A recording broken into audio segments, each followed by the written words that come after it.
มันนี่สิมาห้องเท่งสิก็บอกไปมันยังสั่นฮะมากับกูไหนก็แซ่นี่เด้อเกิดก็จะตามนึงว่าโอ้สบายดีเนาะมื้อนี้ก็สิมาห้องเพลงคุยเป็นปีบ่ได้สีจักเทื่อคืออะไรบ่ครับฟังเบิ่งคันมักก็กดไลค์กดแชร์กดติดตามนี่เด้อคืออะไรบ่ ใช่ไหมลองฟังเบิ่งเนาะลองฟังเบิ่งเนาะ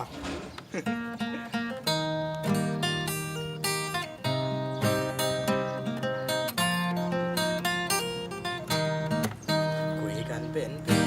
บ่เห็นได้สิจากเธอเว้ามาแล้วปล่อยโลดเบื่อบ่ได้สิจักเทื่อโคตรเบื่อตัวเองหักกันต่างคน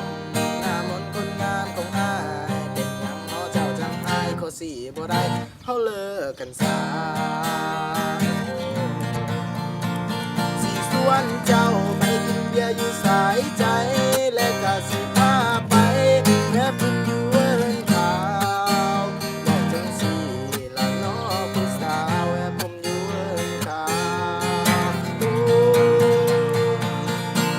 สิเฮ็ดเจ้าอยู่มองนั้นบอกจังสิละเนาะผู้สาวแม่ผมอยู่เอิ้นข่าวสิจวดจะอยู่มองหัน